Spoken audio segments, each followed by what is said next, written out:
I gaze upon the hills of the seven ranges. Deep inside the blossoming wilderness, watching reflections of days long past and the songs of the doves still yet playing. The scent of flowers and green pollen fill the air. Every breath a deep reminder of stories long forgotten. The crooked tombstones of our ancestors sharing their stories of life, love, and tragedy. The old barns and log cabins dissolving, just like the memories of those whose blood and sweat built them. The sounds of horses in their shoes battering the mud, long replaced by rubber and pavement. Echoes of those once living dance upon this land. Old fence posts filled with nail holes, and every hole dug by hand. The same sun that rose upon them shines upon me. The same moonlight that guided them still guides me. Their dedication is why we're here, one day at a time and year by year. So thank you to those that had to struggle. I thank you for the courage you showed to overcome your troubles.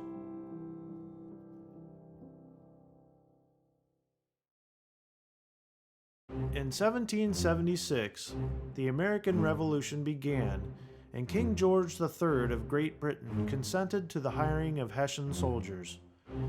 These men were from several principalities in present-day Germany, and many of them were forced into service. George Hurless and his possible brother Johann are listed as men who were either captured, deserted, or stayed in America after the war. 2,353 men were sent to the American colonies as part of the Ansbach-Bayreuth Regiment, and 1,178 stayed after the war. The men that stayed behind were listed in Erhard Statler's dissertation of Ansbach-Bayreuth troops that stayed in America after the war, 1777 to 1783. It also includes muster rolls in the Public Records Office in London. George was in the Bayreuth Regiment, Company 1, as a Geminer, or basically the equivalent of a private. In June of 1783, George was listed as missing, captured, or deserted, and his brother Johann was listed in the same manner December of 1782. The Statler dissertation also reveals George and Johann's hometown as Tristau, near Wunsiedel, which is located in Bavaria, Germany. My research revealed that there were still Hurless family members living there as late as World War I. The Hessian soldiers who were captured at the Battle of Yorktown in 1781 were sent to POW camps in Winchester, Virginia, and Frederick, Maryland. The captured Hessians at Winchester were eventually moved to Frederick and were housed at a place called the Hessian Barracks.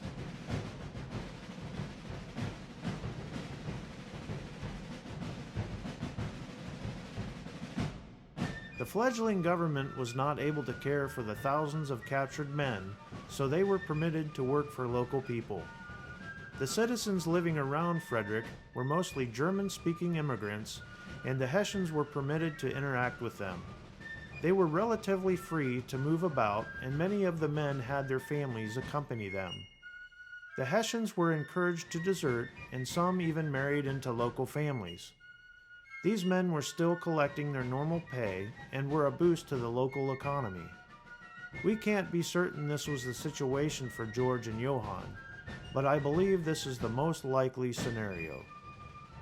George and Johann Hurless are also listed in the German newspaper the Bayreuther Zeitung number 58, March 23, 1802. This article was discovered by Horst Lochner and donated by Marie Rasnick-Fetzer to the Amrev Hessian website. She is a descendant of Johann Riersneck of the Ansbach Regiment. Marie shared the following. According to my researcher, Sabine Schleichert, this announcement listed a large number of deserters and states the following. These men deserted and did not return. and that they are summoned to justify themselves at the military court. If they do not follow this summon, the knacker will placard their names at the gallows, and their current and future property will be confiscated. Their relatives are forbidden to hide any of their property from the authorities. The list of men is available in its original form on the Amrev Hessian website. This list includes George and Johann and is 3 pages long. It lists them in the following manner: the Grenadier Johann Hurless of Tristau and the Musketeer George Hurless of Tristau. So they were wanted men, and certainly wouldn't want the whole world to know it. I can't imagine that it was a popular thing to be a Hessian in America. Hessians didn't have a very good reputation in the colonies, even among the Loyalists. I researched a collection of materials gathered by the Johannes Schwamm Historical Association, which is a repository for Hessian records. These records are located at the Franklin Marshall College Library in Lancaster, Pennsylvania. I made contact with the library recently, and they emailed me all the records. The file, Hurless Box 24, Folder 19, contains 46 pages of correspondence between Hurless researchers and some other useful information. It includes a document identifying one more generation in our family tree, the mother-in-law of George Hurless, Charlotte. Charlotte and George's wife Mary are listed in the will of Charlotte's second husband, Adam Schride. Adam, Mary's stepfather, left her 100 acres in Hampshire County, Virginia, now West Virginia. In 1810, George and Mary sold this property to Joseph Clutter, Deed Book 16, page 486. George signed his name on the deed in Dutch. The area George and Mary settled is called the Capon Valley and is near the present-day border of West Virginia and Virginia. The following story was relayed by Dean Hurless, a descendant of Philip O. Hurless, at the Hurless family reunion in Dallas, Texas in the year 2000. He said, "At the end of the Revolutionary War, some Hessians stayed in America and moved into Ohio. I'm sure they're kin, and when the Hurlesses came out of Virginia, they moved south, west, and north. They ran into these Hurless families in Ohio, and believe it or not, they fought each other. A DNA study was coordinated in 2008 between myself and fellow researcher Bill Bailey. We compared my Y-DNA to another descendant of George's. It was a complete match. We are in haplogroup R1b. We compared our George's Y-DNA to that of a Philip O. Hurless descendant, and it wasn't a match, not even in the same haplogroup. So we know now that the two families are not in any way related." According to the book, A Portrait and Biological Record of Mercer and Van Wert Counties, Ohio, Part 1, page 357 states the following.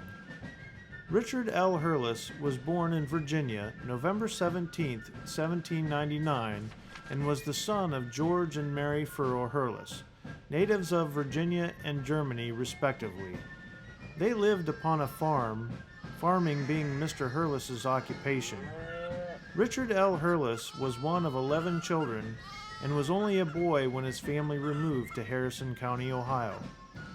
We don't know exactly when George and Mary were married, but their first child, Elizabeth, was born in 1788, and George and Mary sold their 100 acres in Hampshire County in 1810. George and Mary's children were as follows: Elizabeth, George, John, Mary, Samuel, Richard, Nancy, Isaac, and Emmanuel. One more good source of information came from George W. Alexander.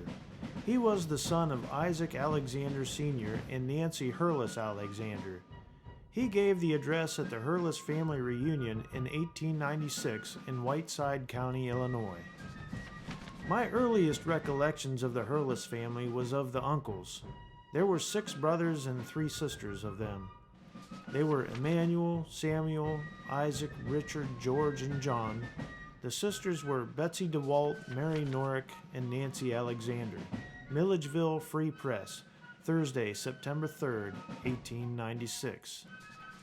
On a side note, George W. Alexander was wounded in the leg during the Battle of Franklin, Tennessee, November 30th, 1864. I have a copy of the dispatch to his brother, Lieutenant Colonel Isaac N. Alexander of the 46th Ohio Volunteer Infantry. He was mistakenly told that his son was wounded. George W. Alexander was struck by a mini ball in the knee that nearly exited through his foot. Mr. Alexander, dear sir, it becomes my painful duty to inform you that your son, George W. Alexander, was wounded by a mini ball through the leg on the 30th day of November at Franklin, Tennessee. I had him carried away to the hospital, but do not know if he was brought away or not, as we evacuated the place soon after. Your friend, N.K. Brown, Captain, Company F, 64th Ohio Volunteer Infantry. George Hurless is listed in the 1820 federal census, and his will was recorded in Harrison County, Ohio, Book A, page 174. George left everything to his wife Mary, and his son Samuel was the executor. I'm not certain when George and Mary died or where either of them are buried. I've looked through all the cemetery listings in Tuscarawas, Carroll, and Harrison counties. Another point to explore is the confusion over the spelling of the last name Hurless. I've encountered many variations, even in the same direct family units. They usually include the following spellings. When the census occurred, it was often up to the skill of the enumerator to write the names down correctly. The individual would have to work with people from differing backgrounds, navigate through various dialects, and deal with people that were illiterate or hostile to the process. I've also encountered various spellings of the last name only feet apart on tombstone inscriptions. To summarize my theory, I'll try to break this down as easily as I can. It is a fact that George and Johann Hurless are listed as men that were either captured, missing, or deserted from the Ansbach-Bayreuth Regiment. It's very possible that they were captured at the Battle of Yorktown along with the entire Ansbach-Bayreuth Regiment. We know that the Ansbach-Bayreuth Regiment was marched to a POW camp in Winchester, Virginia, and then to the Hessian barracks at Frederick, Maryland. Both Winchester and Frederick are very near where George and John Hurless settled. Tax records show that George and John Hurless were the only Hurless-Harless men in Hampshire County from 1787 to at least 1808. Several census records and biographies indicate that all of George and Mary's children were born in Hampshire County. In 1791, Mary Furl Hurless inherited 100 acres from her stepfather, Adam Schride. George and Mary sold that property in 1810. George signed his name in Dutch and moved the family from Hampshire County, Virginia, now West Virginia, to Harrison County, Ohio. George is listed in the 1820 census in Harrison County, Ohio, and his will was recorded in 1826, leaving his entire estate to his wife Mary. Lastly, the 1880 federal census shows Nancy Hurless Alexander stating that her father, George, was foreign-born and that he was from Hanover. I'm not stating we know for sure that George Hurless was the Hessian George Hurless, but looking at all the evidence, and might I add the only evidence, this seems to be the most reasonable explanation. I've encountered many published biographies, newspaper articles, and family stories over the years. So many of them are filled with wrong information and easily debunked theories. Hopefully someone, someday, will find all the missing pieces, put this puzzle together, and finally put the mystery to rest. In the next several episodes, we will focus our attention on George and Mary's children. Please watch Walk Through History Extra, where we will examine the places, stories, and documents a little more in depth. Hope you enjoyed this, and please remember to hit the like and subscribe buttons.